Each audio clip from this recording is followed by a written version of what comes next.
Good morning and welcome to 5th Generation Navi Shop. Welcome to another quick review. Welcome to another vlog. Ngayon, magre-review po tayo ng isang airsoft gun. Caliber 6mm. This is Glock 17 MOS Gen 5 by Umarex.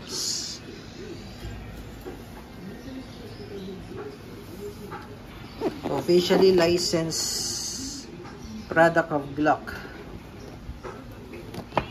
Yan. So bali dual propellant siya. Pwede siya sa green gas. Pwede siya sa green gas. Ito yung green gas tank. Pwede rin siya sa CO2. Ito naman yung CO2 cartridge. Dual propellant siya. Bali may kasama siyang dalawang magazine. Ito yung magazine ito yung CO2 magazine. Yan. Meron siyang cut dito. Tapos, yung gas magazine, out of the box, ito yung kasama. Ito po yung gas magazine. Yan, bali, ano po ito, 18 rounder. Yung capacity. Yan, so, bali, may kasama na siya palang CO2. Tapos, silicone oil. May kasama na rin siyang green gas. Number 12, pop dyno din siya. Sa CO2, pop dyno din. And then, 0.23 grams, 4,000 shots na plastic ball. Airsoft BBs. Si airsoft kasi siya. Okay, so ito yung mga kasama. Owner's manual, maintenance manual. This is MOS. So, ibig sabihin po ng MOS, Modular Optic System ng Glock. And so, may kasama na siyang plate. 4 plates adapter. Para sa mga iba't ibang klase ng red dot na pwede mong ikabit. So, pagka may nakita po kayong ganito sa Glock. Itong dalawang screw na yan. Pag may nakita kayong ganyan, that's MOS.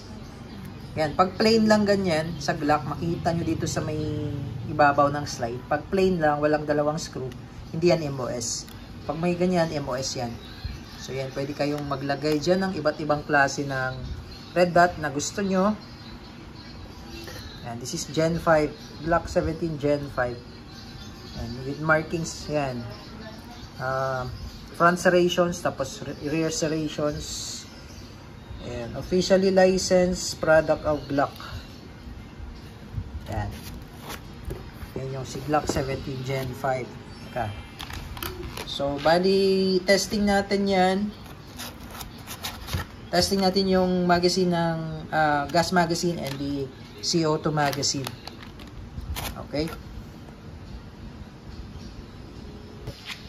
So, this is blowback po, no? So, gumagalaw yung slide nito at nababaklas din, no? So, baklasin natin. So, pag magbabaklas po pala kayo, sir, kailangan walang magazine. And then, kasan nyo lang isang beses. Then, ito, disassembly latch. Sabay nyo pong ibababa. Ayan. Ayan. Sabay nyo pong ibababa. Then, slide lang. Okay. So, ito po yung ilalagyan natin ng oil. Kaya meron siyang free na silicone oil.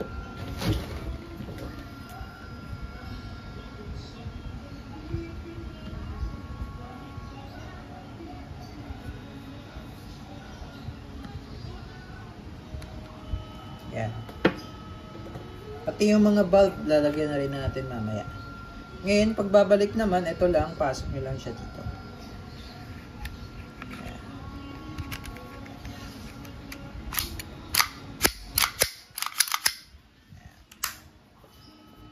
Okay.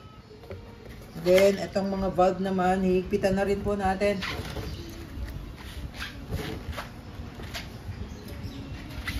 Lalagyan ko na rin po ng oil.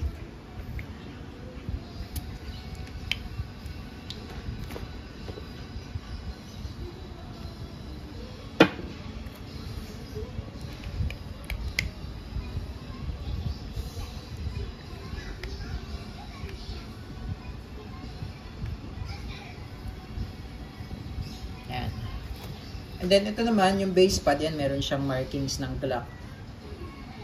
Okay, so, bali tatanggalin mo siya, sir, para ma-access mo yung bulb. So, ito, push mo lang, pababa. Yan yung valve. So, lalagyan na rin po natin ng oil. Hihigpitan na rin po natin. So, bali wala po siyang kasamang valve. Hihigpitan na rin po natin para hindi na kayo maghihigpit. Ngayon, lalagyan natin siya ng gas. Inverted position lang po, upside down, 3 to 5 seconds po. Ayan.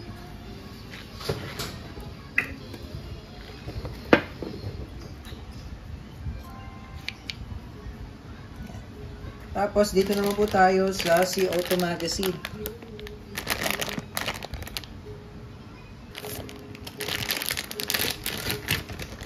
Ayan. So, ganun din po. Meron din siyang Glock markings dyan. Tapos, tatanggalin nyo siya. Then, meron siya ditong cap. Yung pinag-iba lang kanina dito sa gas magazine. Makikita mo kagad yung valve. Ito naman, cap kasi nga lalagyan natin siya ng CO2. So, wala siyang kasamang Allen wrench. Kakailanganin nyo po ng Allen wrench. Kasi wala po siyang kasama. So, ayan. Tatanggalin lang natin yung cap.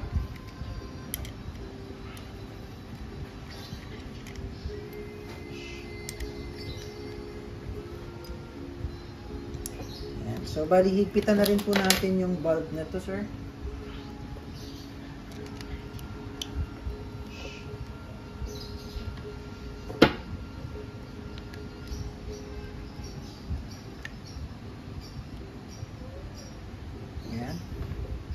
Okay, now sir, bago kayo maglagay ng CO2, patakan nyo lang tong part na to. Ito, yung kulay white na yan. Yan. Satak na yung CO2. And then, yung cap. So, kailangan muna natin ilapat yung thread. Yan. Kailangan natin ilapat yung thread. Kasi baka mamaya ma-lost thread. Yan. Yan. Tapos, kailangan medyo mabilis po yung pihit natin dito, sir. Yan, tamang higpit lang. Yan, huwag siyang higpitan ng todo. Ngayon, sir, just in case na hindi nyo naubos yung CO2, halimbawa po, hindi nyo naubos yung CO2, may laman pa, tapos gusto nyo nang i-release yung CO2. Bali po, push nyo lang to. Ito, push nyo lang yan para dito lumabas yung CO2.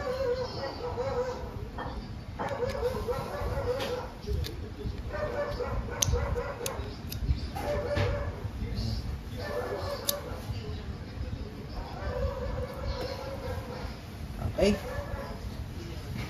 Load lang tayo ng bala. Plastic wall.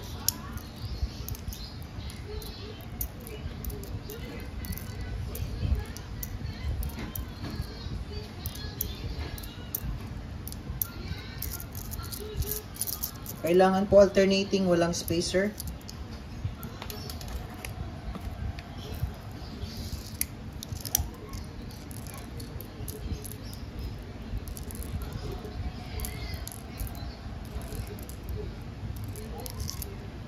Ayan. Okay, so testing. Testing po, Glock 17 Gen 5, gas magazine.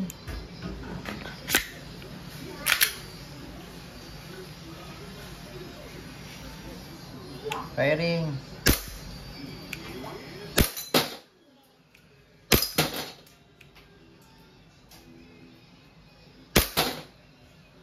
Pwede rin double tapping, triple tapping.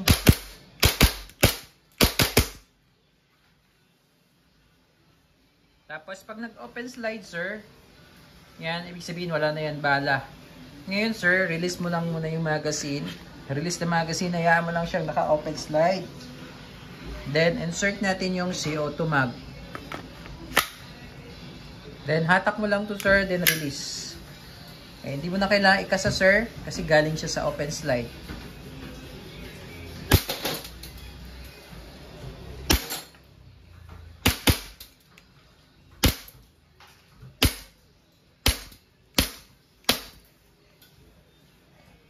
So, minsan hindi siya nag-open slide kapag magazine, sir, ay malamig.